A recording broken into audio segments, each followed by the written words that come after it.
Movie की starting में हमें एक आइलैंड को दिखाया जाता है और ये जब का टाइम होता है जब वर्ल्ड वॉर 2 चल रही थी। तभी इस आइलैंड पर दुश्मनों के दो जहाज आकर गिरते हैं जिनमें से दो सोल्जर बाहर आते हैं, लेकिन वो दोनों सोल्जर आपस में लड़ने लगते हैं। इसी दौरान वो दोनों उस जंगल में चले जाते हैं। तभी उन सोल्जर में से एक सोल्जर दूसरे सोल्जर को मारने वाला ही होता है। तभी हमें एक अजीब तरह की क्रीचर को दिखाया जाता है जिसका नाम था कॉन्ग। उसे देखकर ये दोनों काफी डर जाते हैं। इसके बाद सीन चेंज होता है, हमें काफी साल पुराना सीन दिखाया जाता है। इसके बाद हमें दो आदमियों को दिखाया जाता है, उनमें से एक का नाम होता है बिल और एक होता है उसका साथी। बिल ने काफी रिसर्च के बाद एक आइलैंड को ढूंढा था, लेकिन उसे वहां पर जाने के लिए कुछ पैसे चाहिए थे, इसलिए वो पैसे लेने के लिए अपनी टीम के लीडर के पास गया था। वो अपने लीडर से कहता है कि वहां पर अजीब अजीब टाइप के क्रीचर रहते हैं, वो बहुत ज्यादा बड़े हैं, लेकिन अभी तक उनके बारे में कोई भी कुछ नहीं जानता, इसीलिए क्यों ना हम उनको ढूंढ लें। लेकिन टीम के लीडर को ये प्लान बिल्कुल भी अच्छा नहीं लगता, इसीलिए वो उसे पैसे देने के लिए मना कर देते हैं। तो बिल उन्हें बताता है कि पूरी दुनिया इस आइलैंड पर जाना चाहती है, यहाँ तक कि रसिया वाले भी इस आइलैंड पर जाना चाहते हैं। इससे पहले वहाँ पर कोई भी पहुँचे, हमें उससे पहले पहुँच जाना चाहिए। इतना सुनकर टीम के लीडर उसे पैसे दे देते हैं। अब बिल वहाँ पर अकेला तो जा नहीं सकता, इसीलिए वो अपनी एक टीम बनाता है। उस टीम में वो कुछ सोल्जर को भी रखता है और खुद उस टीम का लीडर रहता है। अपनी टीम में वो एक मेजर को भी रखता है। बिल ने 2-3 लड़कों को अपने लिए रखा था, जिनमें से एक का नाम जेम्स था। साथ ही उन सभी के वहाँ पर सीन शूट करने के लिए एक लड़की भी थी। फिर इन लोगों की एक मीटिंग होती है। इन लोगों को बताया जाता है कि अगर ये लोग गुम हो जाएं तो किस लोकेशन पर मिलेंगे। फिर अगले दिन ये लोग समुद्र में जाते हैं, क्योंकि इन लोगों को वहाँ से ही हेलीकॉप्टर से वहाँ पर जाना था। जब ये लोग समुद्र में पहुँचते हैं तो इन लोगों को पता चलता है कि जिस रास्ते से इन लोगों को आइलैंड पर जाना है वो रास्ता ठीक नहीं है, क्योंकि इस समय उस रास्ते में बहुत ज्यादा तूफान आया हुआ है। लेकिन बिल इस बात पर बिल्कुल भी ध्यान नहीं देता। वो 6-7 हेलीकॉप्टर में सोल्जरों को बिठाकर वो निकल पड़ता है। फिर इन लोगों का सामना उस तूफान से होता है, लेकिन ये लोग जैसे तैसे करके वहाँ से निकल आते हैं। फाइनली ये लोग उस आइलैंड पर पहुँच जाते हैं। इन लोगों को वहाँ पर कोई भी क्रीचर नहीं दिख रहा था, इसीलिए वो लोग एक वहाँ पर ब्लास्ट करते हैं, लेकिन इससे उस आइलैंड में हलचल मच जाती है। जानवर इधर के उधर भागने लगते हैं और कुछ चीज इनके हेलीकॉप्टर से टकरा जाती है, जिससे इनका एक हेलीकॉप्टर ब्लास्ट हो जाता है। तभी एंट्री होती है बहुत ही बड़ी क्रीचर की, उसका नाम था कॉन्ग। कॉन्ग बहुत ज्यादा गुस्से में था, इसीलिए उन लोगों पर वो अटैक करने लगता है। इसीलिए मेजर अपने सोल्जर को ऑर्डर देता है कि इस पर फायरिंग शुरू कर दें। जैसे ही सोल्जर उस पर फायरिंग शुरू करते हैं वो बहुत ज्यादा गुस्से में आ जाता है। वो इनके हेलीकॉप्टर और इन पर अटैक करने लगता है, जिससे बहुत ज्यादा सोल्जर मारे जाते हैं। अब ये लोग दो ग्रुप बनाते हैं, एक ग्रुप में बिल और आर्मी के लोग थे और दूसरे ग्रुप में जेम्स मैसन और उसका साथी था।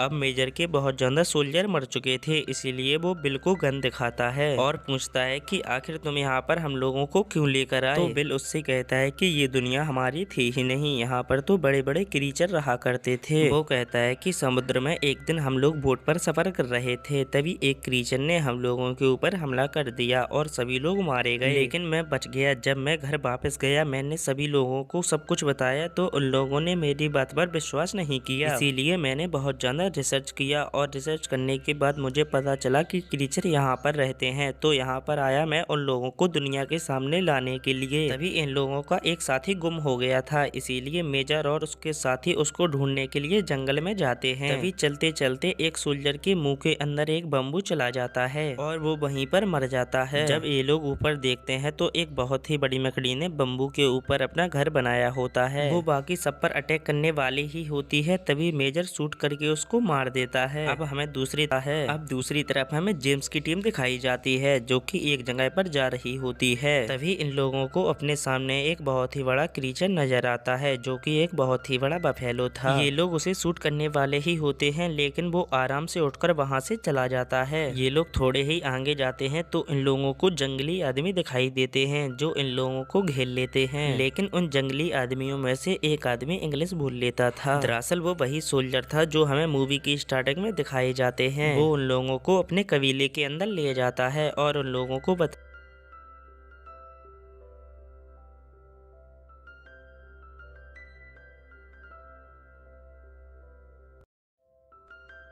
तरफ वो सोल्जर दिखाया जाता है जो गुम हो चुका था। वो नदी के किनारे खड़ा होता है, तभी उसे कॉन्ग दिखाई देता है। वो देखता है कि पानी में कॉन्ग के ऊपर एक बड़े से ऑक्टोपस ने अटैक कर दिया है, लेकिन कॉन्ग ने उसे मार दिया और उसे खाने लगा है। वो सोल्जर वहाँ पर ही होता है, लेकिन वो कॉन्ग को देखकर बहुत ज्यादा डर जाता है। अब दूसरी तरफ हमें जेम्स की टीम दिखाई जाती है कि ये अजीब और गरीब क्रीचर जमीन के नीचे रहता है और कॉन्ग का जानी दुश्मन है। वो कहता है कि बहुत दिनों से ये क्रीचर जमीन के नीचे ही रह रहे थे, लेकिन तुम लोगों ने वो बॉम्ब ब्लास्ट किया, इसीलिए ये लोग सभी ऊपर आ गए। वो कहता है कि कॉन्ग हम लोगों की हिफाजत करता है, अगर उन लोगों ने कॉन्ग को कुछ कर दिया फिर हमें कौन बचाएगा। जेम्स की टीम के पास बहुत कम टाइम था वहाँ पर पहुँचने के लिए। तभी वो बूढ़ा सोल्जर कहता है कि अगर तुम लोग पैदल गए तो तुम लोगों को बहुत टाइम हो जाएगा, इसीलिए मैं तुम लोगों को एक बोट देता हूँ। और ये सभी मिलकर उस बोट को रिपेयर करने लगते हैं। तभी मैसन देखती है कि एक बफेलो के ऊपर बहुत ही बड़ा हेलीकॉप्टर गिरा हुआ है। वो उस बफेलो की मदद करने के लिए उस हेलीकॉप्टर को उठाने की कोशिश करती है, लेकिन वो उस हेलीकॉप्टर को नहीं उठा पाती।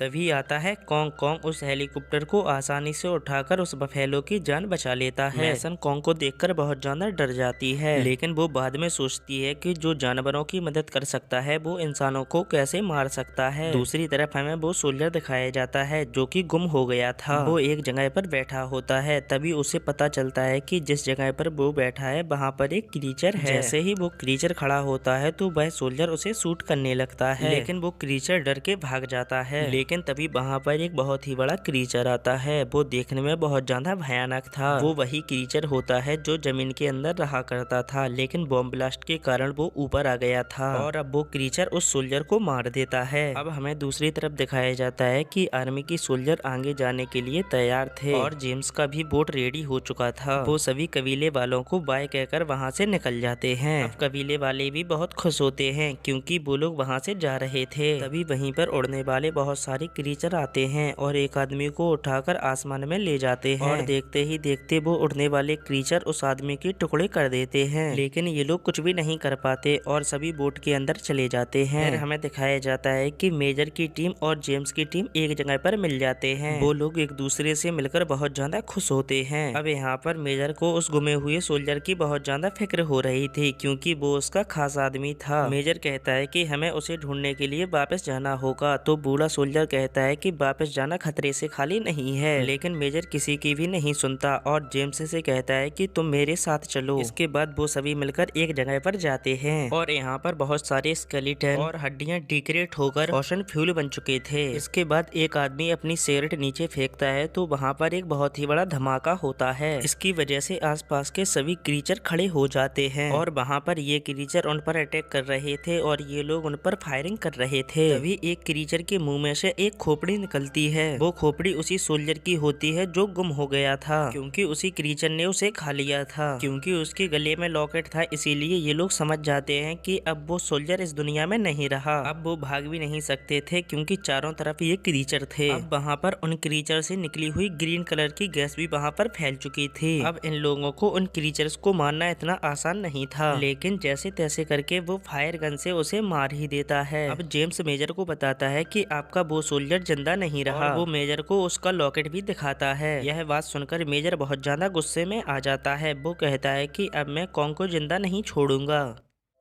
तो जेम्स मेजर को समझाता है कि इसमें कॉन्ग का कोई भी कसूर नहीं है, यहाँ तक कि वो हम लोगों की हिफाजत कर रहा है। अगर हमने कॉन्ग को कुछ कर दिया तो वो क्रीचर हम सभी को मार डालेंगे। मेजर बहुत ज्यादा जिद्दी था, इसलिए वो जेम्स की बात को नहीं सुनता। तो जेम्स मेजर से कहता है कि आप अपनी टीम लेकर उस साइड चले जाएं, हम आपका इंतजार उस बोट पर करेंगे। ये लोग फिर से दो टीम में डिवाइड हो जाते हैं। अब रात में हमें दिखाया जाता है कि जेम्स और मैसन रात में पहाड़ की चोटी पर बैठे होते हैं। तभी देखते हैं कि कॉन्ग इनके सामने आ जाता है। मैसन डरते डरते अपना हाथ कॉन्ग की तरफ बढ़ाती है और वो कॉन्ग को प्यार करने लगती है। कॉन्ग इसलिए इन लोगों को कुछ भी नहीं कहता, तो मैसन को काफी अच्छा लगता है। वो कहती है कि वाकई में कॉन्ग एक अच्छा क्रीचर है। और अब हम दूसरी तरफ देखते हैं कि मेजर और उसके साथी ने नदी के किनारे बहुत सारे बॉम्ब लगा दिए हैं। जैसे ही वो बॉम्ब ब्लास्ट होते हैं तो कॉन्ग वहाँ पर आ जाता है और उन सभी सोल्जर को मारने लगता है, क्योंकि ये लोग उस प्लेनेट को खराब कर रहे थे। क्योंकि आग इतनी ज्यादा थी कि कॉन्ग खुद भी जलने से बेहोश खामोश हो जाता है। यहाँ पर मेजर अपने सोल्जर को और बॉम्ब ब्लास्ट करने का ऑर्डर देता है, लेकिन तभी जेम्स वहाँ पर आ जाता है और उस मेजर को समझाता है कि हम लोग कॉन्ग की वजह से ही बच पाए हैं। कॉन्ग हमारा दुश्मन नहीं है, मैं तुम्हें कैसे समझाऊं। लेकिन मेजर उनकी एक भी बात नहीं मानता। वो कहता है कि ये दुनिया हमारी है और ये प्लेनेट भी हमारा है, हमसे आगे ये क्रीचर कैसे होंगे। मेजर की बात समझ में आने लगती है और वो अपनी गन को नीचे करने वाला ही होता है, तभी वहाँ पर वो क्रीचर आ जाता है और अब कॉन्ग भी खड़ा हो जाता है। ये सब देखकर मेजर सोल्जर से कहता है कि बॉम्ब को ब्लास्ट कर दिया जाए, लेकिन कॉन्ग उस मेजर को कुचलता हुआ उस क्रीचर की तरफ बढ़ने लगता है। उन दोनों में काफी फाइट होती है और बाकी बचे लोग बोट की तरफ चले जाते हैं। ये लड़ाई इतनी लंबी चलती है कि उन दोनों में लड़ते लड़ते सुबह हो जाती है और अब सुबह वो सभी सोल्जर उस क्रीचर के ऊपर फायरिंग कर रहे थे और वो क्रीचर कॉन्ग को छोड़कर उन सोल्जर की तरफ बढ़ने लगता है और कॉन्ग यहाँ पर पानी में गिर चुका था और वो जंजीरों में भी फंस चुका था। तभी एक सोल्जर अपनी कुर्बानी देने के लिए और सभी की जान बचाने के लिए सभी बम अपने शरीर में बांध लेता है। वो उसी क्रीचर के सामने खड़ा हो जाता है क्योंकि उस सोल्जर को लगता है कि ये क्रीचर उसको खा ले और उसी के पेट में ये सभी बम फट जाएं। लेकिन वो क्रीचर इस सोल्जर से भी ज्यादा चालाक था। वो अपनी पूंछ से धक्का देता है और सोल्जर पहाड़ में जाकर लगता है, वहीं पर वो बम भी फट जाते हैं। फिर वो क्रीचर आगे बढ़ता है बाकी लोगों को मारने के लिए, लेकिन तभी कॉन्ग भी खड़ा होता है और उसे जोर से खींचता है और दूसरी तरफ मैसन पहाड़ की चोटी पर चढ़ के फायर करती है कि वो हेलीकॉप्टर को इशारा कर सके कि वो यहाँ पर है, लेकिन मैसन पानी में गिर जाती है। और दूसरी तरफ हमें दिखाया जाता है कि कॉन्ग पूरी तरीके से उस क्रीचर से लड़ रहा था। कॉन्ग बहुत ज्यादा गुस्से में आ चुका था और आखिर में कॉन्ग उस क्रीचर की जबान खींचकर उसे जान से मार डालता है और दूसरी तरफ मैसन पानी में डूब रही थी, तभी कॉन्ग उसे बचाता है और मैसन को उसकी टीम के पास पहुंचा देता है। इसके बाद वो सभी वापस आने लगते हैं। इसके बाद हमें दिखाया जाता है कि वो बूढ़ा सोल्जर जो 30 साल पहले वहां पर गया था वो भी वापस आ चुका है और वो बूढ़ा सोल्जर अपनी बीवी और बेटे से मिलता है। वो अपनी बीवी और बेटे से मिलकर बहुत ज्यादा खुश होता है। इसी के साथ यह मूवी की एक्सप्लेनेशन यहीं पर समाप्त होती है।